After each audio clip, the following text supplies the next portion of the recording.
The sister everyone underestimated, the crystal chandeliers above the ballroom shimmered like frozen lightning, scattering golden reflections across polished marble floors. Laughter floated through the air, soft jazz hummed from a live band in the corner, and waiters glided between guests carrying silver trays of champagne. My father's retirement party was everything you would expect after a 40-year banking career.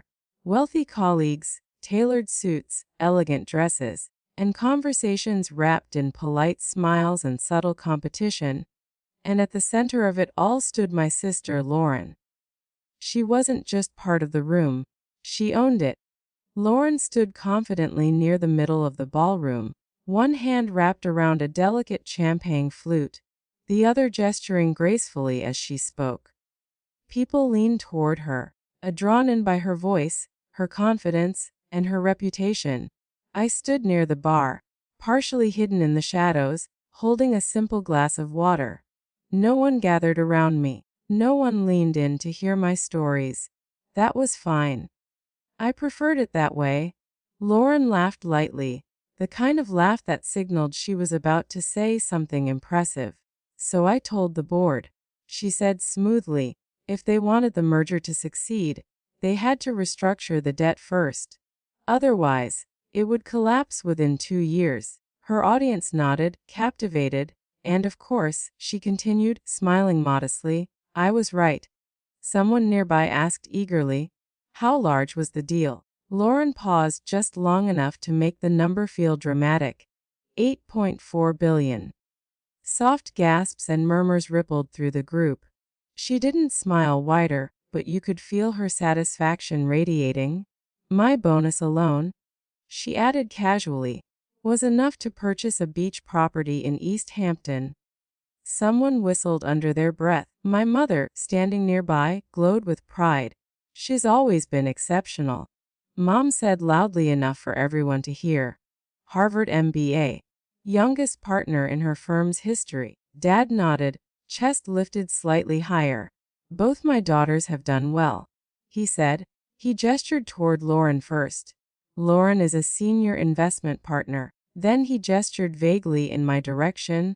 And Emma runs her internet business. Lauren corrected him gently, but not kindly. She's experimenting with entrepreneurship, Lauren said. Online things, websites, apps, that sort of thing. A few polite smiles appeared. Someone asked, oh, a startup. Lauren gave a soft shrug. Yes, one of those small tech ventures people run from home. Flexible schedule. Very modern. A few guests chuckled quietly. I took a sip of water. The bartender, a young woman with observant eyes, glanced at me sympathetically, but said nothing. Karen Mitchell, one of Mom's tennis friends, tilted her head. What exactly do you do, Emma? Lauren answered before I could. She builds websites, I think. Lauren said casually. Freelance work. Small clients. She smiled at me with exaggerated sweetness. It's adorable, really? Adorable. I let the word pass without reaction. It's honest work. Mom added quickly, as if defending a fragile consolation prize. I nodded slightly. Yes, I said. Quiet is? Lauren turned toward me, her tone playful but pointed. So Emma, she said, how many employees do you have now? I met her gaze. The team has grown. I replied simply. Oh good, she said. 3, 4. Her audience smiled politely. I didn't answer with a number. Lauren continued, clearly enjoying herself. Small businesses tend to stay lean. She explained to her admirers. Lower overhead. Someone asked, are you making 6 figures yet? Lauren tilted her head sympathetically. That would be impressive for a home-based venture. I answered carefully. We're doing fine. Mom stepped in quickly. She's independent, Mom said. That's what matters. Lauren lifted her glass. To Emma, she said lightly. And her internet business. Several people raised their glasses politely. The toast felt less like celebration and more like gentle pity. I nodded once, then stepped back into the shadows. The bartender leaned closer. That was rough, she said quietly. I smiled faintly. She didn't mean harm. The bartender raised an eyebrow. Intent doesn't erase impact. She poured me fresh water. For what it's worth, she added. Tech businesses are the future. I nodded. They are. Across the room, a large television mounted on the wall flickered to life. Most people ignored it, assuming it was part of the slideshow honoring my father's career. But I noticed. I checked my watch, 7:47 p.m., exactly on schedule. Lauren was now describing her vacation in Monaco. The yacht was fully staffed, she said. Private chef, personal crew, the works. People listened in admiration. This is what success looks like, she added confidently. Her words lingered. Success. Such a simple word, such a misunderstood one. Near the television, the screen switched to a financial news channel. Closed captions appeared first, unnoticed by most. Then the anchor appeared. Her expression was serious. Breaking news. The captions read. A few guests turned toward the screen. Lauren continued speaking, unaware. My father beamed proudly at her. Mom listened, smiling. The bartender glanced at the screen, then at me. You okay? She asked quietly. I nodded. Less. But my pulse had begun to quicken, not from fear, from inevitability. On screen, the anchor shuffled papers. For months, she said, rumors have circulated about a secretive technology company operating quietly behind the scenes. More guests turned. Lauren's voice slowed slightly as attention shifted. This company, the anchor continued, has been providing infrastructure to nearly every major corporation in the world. The room grew quieter. Even Lauren stopped speaking. People began watching. The company, the anchor said, has remained anonymous. A pause. Then, until now. My fingers tightened slightly around my glass. The bartender looked between me and the screen. Something in her expression changed. Curiosity, suspicion, recognition of something she couldn't yet explain. The anchor continued. The founder's personal equity is valued at over $1 trillion. Gasps echoed through the ballroom. Champagne glasses froze mid-air. Lauren blinked. A trillion? Someone whispered. No one laughed. No one spoke. Everyone watched. My heart remained steady, because I already knew what was coming. I had built it. 7 years. 7 years of silence. 7 years of being invisible. 7 years of being underestimated. The anchor inhaled slightly. Then she said the name, my name, and in that exact moment, the entire room turned toward me. Every face, every expression. Shock, confusion, disbelief. Lauren stared at me like she had never seen me before. Mom covered her mouth. Dad went completely still. And I stood there quietly, holding a simple glass of water. The same girl they thought was running a small internet business. The same girl they pitied. The same girl they underestimated. Except now, they were looking at me like I was someone else entirely. But the truth was, I had been this person all along. They had just never bothered to see it. And as Lauren slowly set her champagne glass down with trembling fingers, I realized something else. This wasn't the moment everything changed. This was the moment everything was finally revealed. Lauren opened her mouth to speak, but no words came out. Because for the first time in her life, she wasn't the most successful person in the room anymore. And she had no idea who her sister really was. The moment the truth shattered everything, for several seconds after my name was spoken on the television, no one moved. It was as if the entire ballroom had forgotten how. The jazz band had stopped playing. The bartender froze mid-motion. Conversations died mid-sentence. And every single person was staring at me, not past me, not through me, at me. Lauren's hand trembled slightly as she lowered her champagne glass onto a nearby table.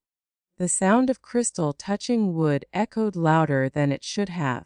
Her eyes stayed locked on my face, searching for something familiar, something explainable, something small.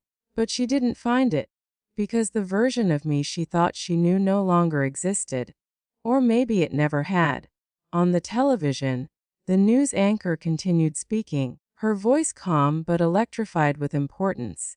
The founder, who has maintained complete privacy throughout the company's rise, is 29-year-old Emma Rodriguez. My professional photo appeared on the screen, the same one I had reluctantly approved months ago. Neutral expression, simple black blazer, nothing flashy, nothing dramatic. I had chosen it specifically because it didn't look important. But now, projected 6 feet tall in front of 200 people, it looked like something else entirely. It looked undeniable. Lauren blinked rapidly. "No," she whispered. Not loudly, not dramatically. Just quietly, like someone watching their reality fracture. "That's not." She didn't finish. Dad was the first to speak clearly. His voice came out hoarse. "Emma." I turned toward him calmly. "Yes." He swallowed hard. That's you." "Les." The simplicity of the answer made it worse, because there was no room left for misunderstanding. Around the room, whispers began rising. "Is that really her? She's the founder? She's worth how much? That's impossible." Karen Mitchell stepped closer, staring at me as if proximity might reveal the trick. "But you said..." Karen hesitated. "You said you ran a small online business." I tilted my head slightly. "I said I run a technology company." Karen frowned. She didn't finish, because she was beginning to realize something uncomfortable. She had filled in the rest herself. Lauren finally found her voice. "You let us believe it was small." Her words were tight, controlled, fragile. I met her eyes. "You never asked how big it was." Silence followed, heavy, unavoidable. On the television, the anchor continued. "The company, Helix Systems, has grown into one of the most essential infrastructure providers in the world, supporting global financial networks, artificial intelligence platforms, and enterprise cloud systems." Images of data centers flashed across the screen.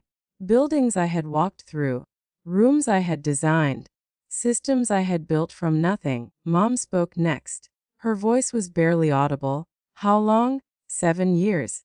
I answered. She inhaled sharply. 7 years. She said it like it hurt.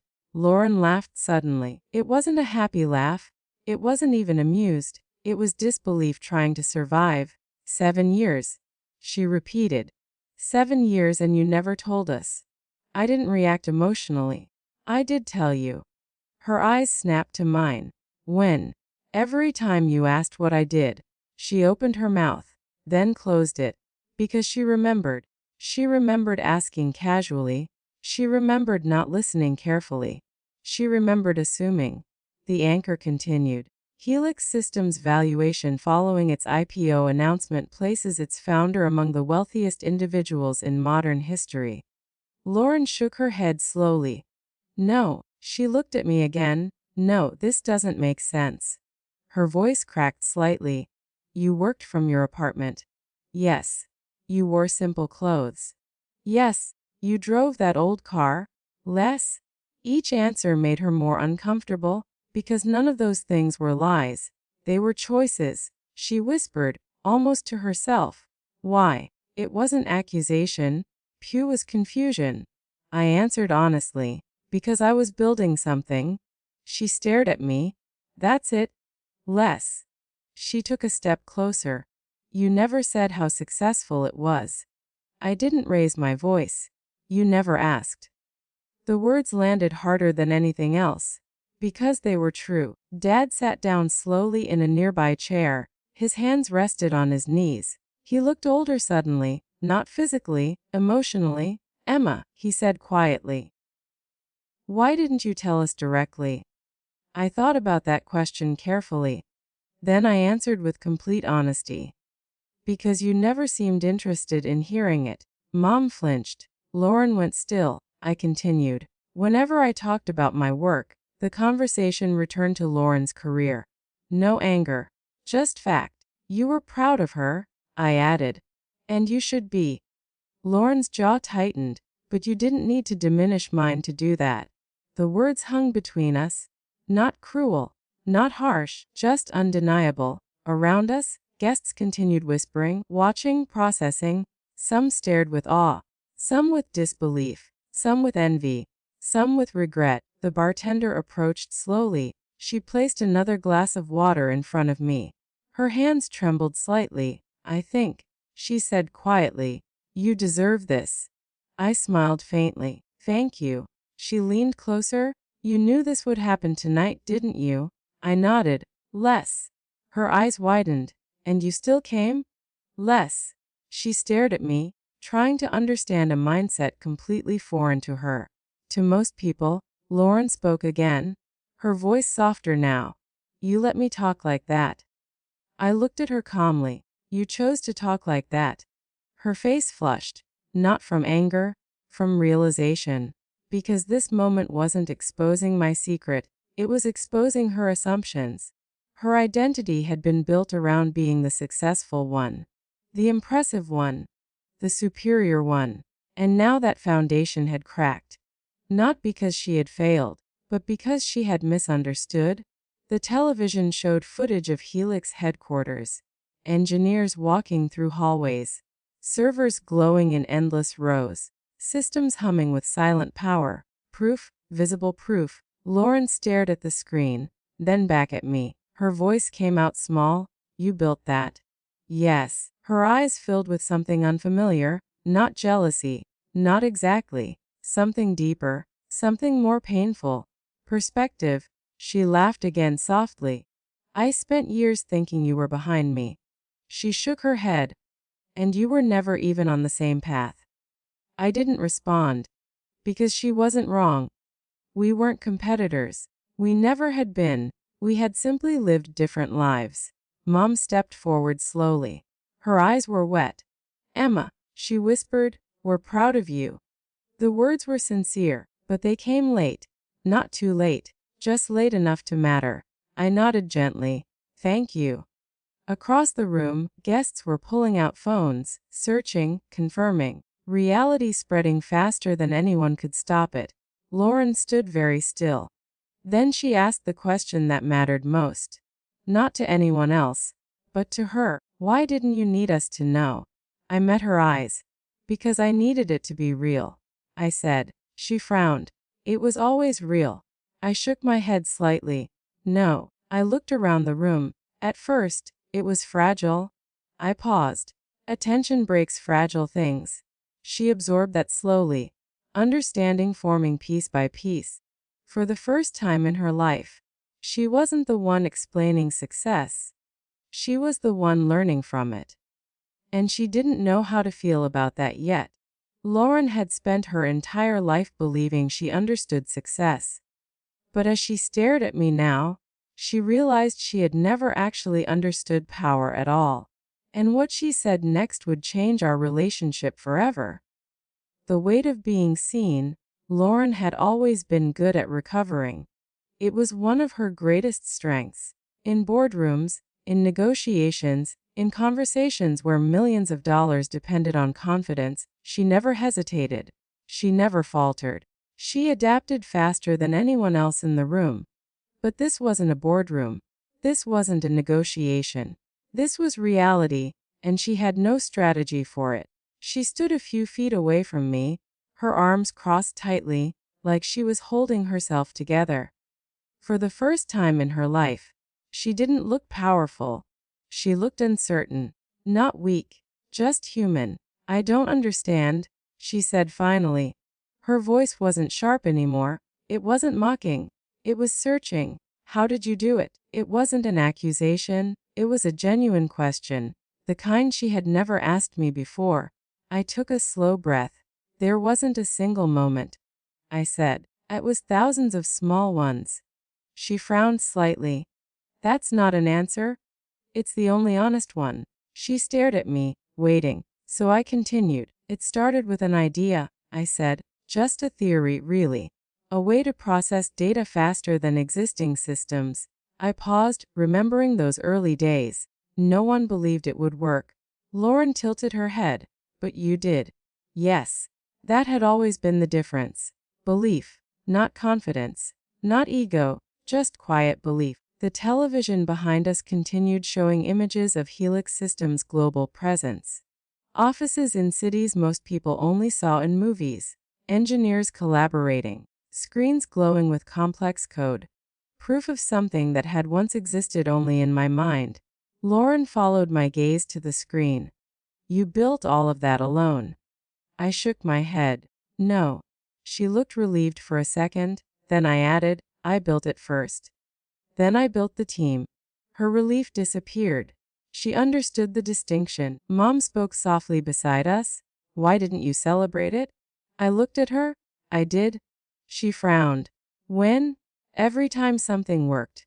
She didn't understand, because celebration to her meant recognition. To me, it meant progress. Lauren ran her fingers through her hair. I told people you worked in your pajamas. I shrugged slightly. Sometimes I did. She laughed quietly. There was no humor in it. I told them your work wasn't real. I didn't respond, because denial would have been dishonest. She took a slow breath. I believed it. That was the part that mattered most. Not what she said. What she believed. Dad finally stood up again.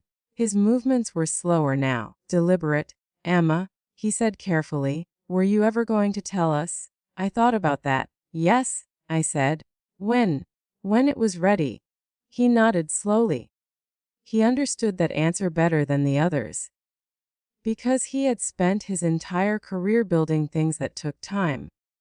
He knew the difference between potential and reality. Lauren looked at me again. Her expression had changed. Not defensive, not superior, just honest. Were you ever angry? The question surprised me. I answered truthfully, no. Her eyebrows pulled together. How? I considered that carefully. Because your opinion didn't define my reality. She stared at me, trying to understand that mindset, trying to imagine existing without needing external validation. It was foreign to her. To most people, Lauren had built her identity around recognition, bonuses, promotions, titles, proof, visible proof. But I had built mine differently, silently, internally, without needing anyone to see it. She asked another question. Did you ever want to prove us wrong? I smiled slightly. No. She blinked. Not even once. No. Why not? Because I wasn't building it for you. The simplicity of that truth landed heavily, not cruel, just clear. She turned away for a moment, looking at the television, looking at the company, looking at something she was only now realizing had existed this entire time. Guests nearby were beginning to leave, whispering as they went. Some glanced at me with admiration, some with curiosity, some with something else, something more complicated. Lauren turned back to me. Her voice was quieter now. I thought success looked like me. She said it without arrogance, without pride, just honesty. She shook her head slightly.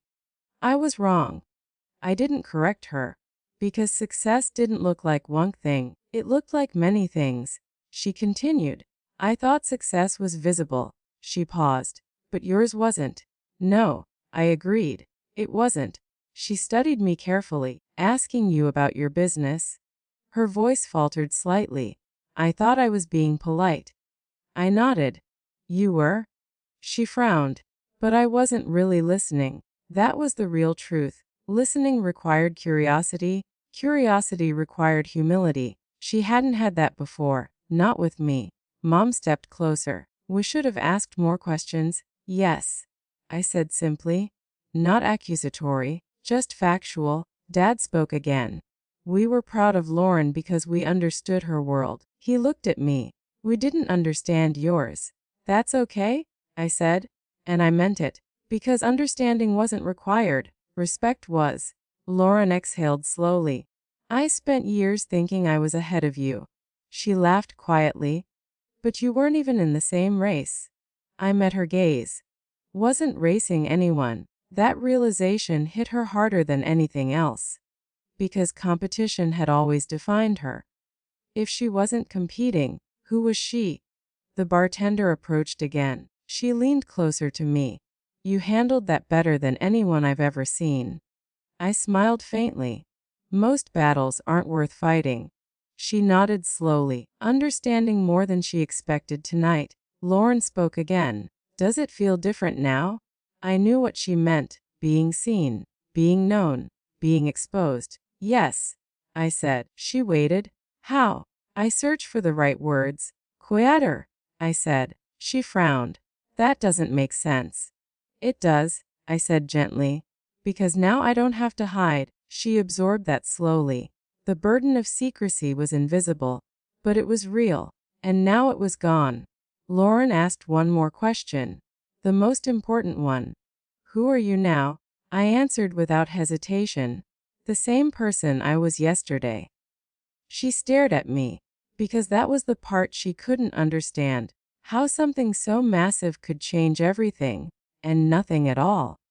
But Lauren wasn't the only one struggling to understand who I really was, because across the city, millions of people were learning my name for the first time. And by morning, my life would never be private again.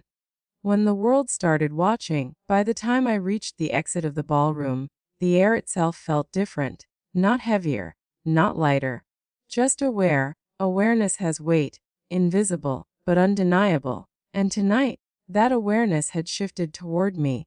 Behind me, I could feel the eyes of the remaining guests. Some were subtle. Others weren't even trying to hide it. They weren't looking at me the way they had an hour ago. Before, I had been background. Now, I was gravity. I paused near the doorway, my hand resting lightly on the cold metal handle. For a moment, I considered leaving without saying anything else, slipping back into anonymity while there was still a fragment of it left. But that fragment was already gone. My father's voice stopped me. Emma. I turned back. He was standing alone now, separate from the crowd that had defined his life for decades. His posture was still straight, but his expression had softened into something I hadn't seen before. Humility. Not humiliation, humility. I'm glad you came tonight, he said. It wasn't the kind of sentence people normally remembered. But I would remember it. Because for the first time in years, he wasn't speaking to the version of me he assumed existed. He was speaking to the person I actually was. I'm glad I came too, I replied. He nodded slowly, absorbing the moment. I spent 40 years building a career, he said quietly. And tonight, I realized I never really understood what building something meant. He looked at me, not with pride alone, but with respect. That difference mattered. Mom stood beside him, her eyes still carrying traces of emotion she hadn't fully processed yet. We missed so much, she said softly. I didn't argue.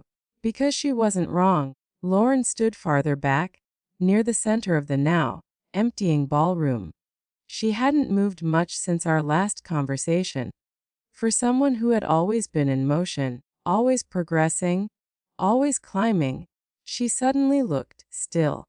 Like she had reached the top of a ladder only to discover it wasn't the one she actually wanted. She walked toward me slowly, each step deliberate, each step unguarded. I used to think visibility was power, she said. I waited. She stopped in front of me. But you were invisible, she continued. And you had more power than anyone I've ever met. She wasn't asking anything now. She was acknowledging something. Truth rarely arrives loudly. It arrives quietly. She looked down briefly, then back up. I don't know who I am in this story anymore. It was the most honest thing she had ever said to me. Because for most of her life, her identity had been defined by comparison. Better than, ahead of, more successful than. But comparison is fragile. It only works when the other person stays within the frame you expect. I answered gently. You're still you. She searched my face. That doesn't feel like enough. It is, I said. She didn't argue, not because she fully agreed, but because part of her knew she needed to rebuild something internally that had nothing to do with money or titles. Around us, the last few guests excited quietly, whispering into phones, already spreading the story beyond these walls. The bartender approached me one last time. She handed me a folded napkin. "What's this?" I asked. "My number," she said simply. I looked at her, surprised. She smiled nervously. "Not because you're rich," she added quickly. "Because you were kind." I nodded, folding it carefully and placing it in my pocket. "Kindness is rarer than money," she said. She was right. Money amplifies who you are. It doesn't change it. Outside, the night air was cool and silent. The city looked the same. Same streets, same buildings, same lights. But the relationship between me and that world had changed. My phone buzzed in my hand, once, twice, then continuously. Messages, notifications, calls, hundreds, then thousands. I didn't need to open them to know what they said. News spreads faster than intention. I unlocked the screen briefly. My email inbox was overflowing. Investors, journalists, executives, government officials, people who had never known I existed 12 hours ago were suddenly desperate to reach me. I locked the phone again. Silence returned. Artificial silence. Temporary silence. I walked toward my car, parked alone under a dim streetlight. It was the same car I had driven for years. Same scratches. Same worn steering wheel. Same quiet engine. I opened the door and sat inside. For a moment I didn't start it. I just sat there, breathing, thinking. Not about the money. Not about the headlines. Not about the future. Just about the journey that had led here. 7 years ago, I had sat in a different car, older, cheaper, parked outside a small apartment, with nothing but an idea and uncertainty. I hadn't known if it would work. I hadn't known if it would survive. I had only known one thing. I wasn't building it to be seen. I was building it to be real. And now it was too real to remain hidden. My phone buzzed again. This time I looked. A message from Lauren. Just 3 words. "I'm sorry, Emma." I stared at it for a long moment, not because I doubted her sincerity, but because apologies don't erase the past. They reshape the future. I typed a response. "I know." Then I put the phone down, because forgiveness didn't require discussion. It required understanding. I started the engine. The car hummed quietly to life. As I drove through the empty streets, I realized something unexpected. Nothing inside me felt different. No sudden transformation. No overwhelming emotion. Just clarity. Money had changed how the world saw me. But it hadn't changed how I saw myself.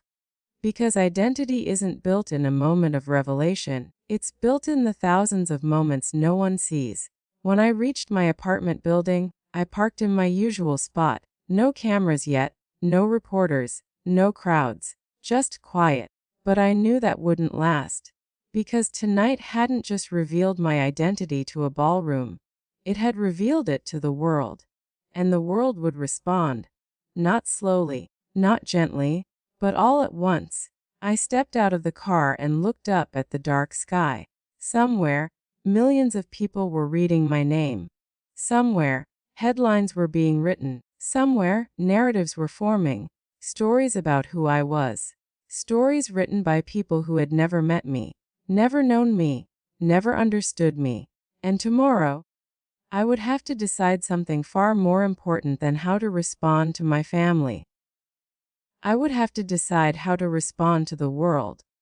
Because by morning, my quiet life would be over, and someone was already waiting at my door. What success really means. The knocking started at 6:12 a.m., not loud, not aggressive, just deliberate, measured, patient. The kind of knock that didn't belong to a stranger by accident. I was already awake. Sleep had been shallow, interrupted by a mind that refused to fully rest, not from anxiety, but from awareness.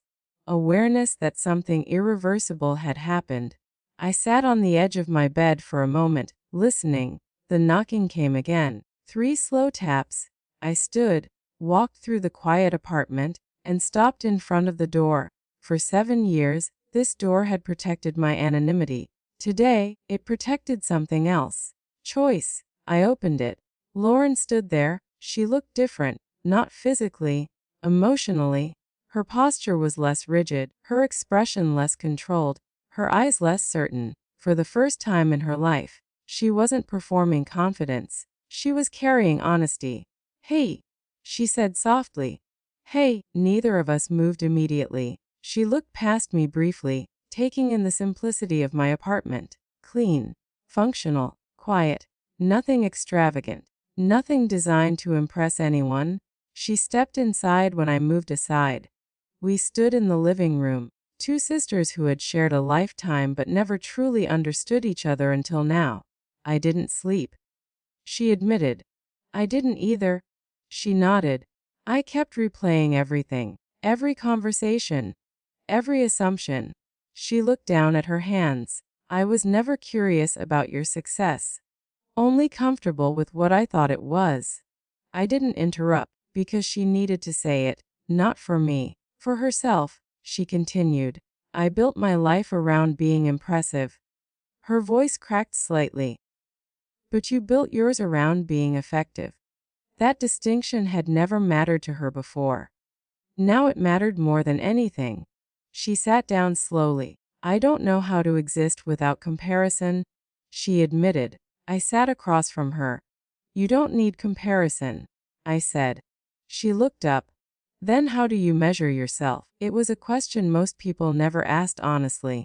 "I measure myself against my own potential," I said. She absorbed that, not quickly, but deeply. Outside, faint sounds of activity were beginning. Car doors, distant voices, movement. The world was arriving. Lauren heard it too. "They're going to follow you now," she said quietly. "Yes. You'll never be invisible again." "No." She hesitated. "Does that scare you?"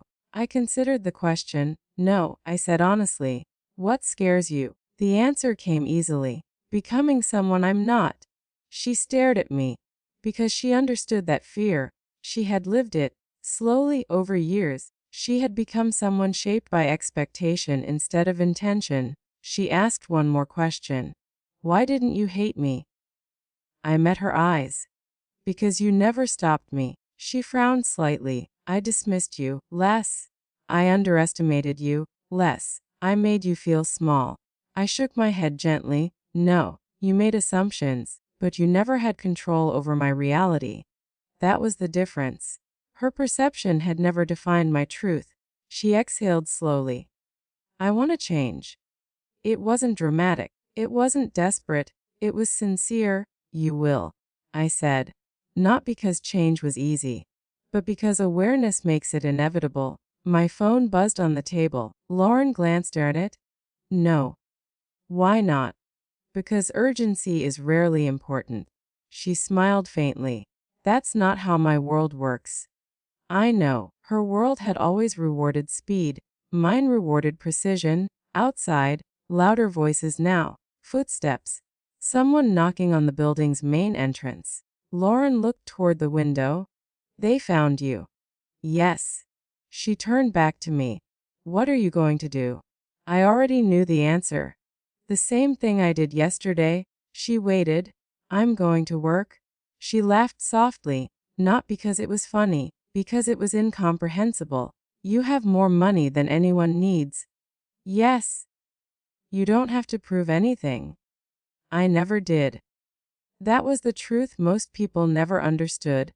I hadn't built Helix to prove something. I had built it to solve something. Money had been a result, not a purpose.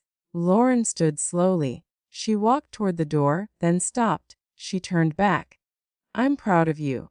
The words carried no competition, no comparison, just pride. "Thank you," I said. She nodded once. Then she left. I stood alone in the quiet apartment again.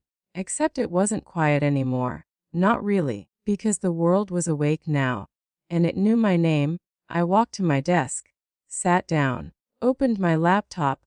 The screen glowed to life, exactly as it had every morning for 7 years. Code, systems, problems waiting to be solved. Nothing had changed, and everything had changed. My phone buzzed again. News alerts, headlines, speculation, stories about who I was.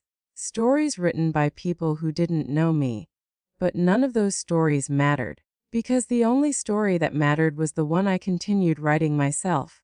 Not with attention, not with recognition, but with action. 7 years ago, no one believed in what I was building. Yesterday, no one understood it. Today, everyone knew it.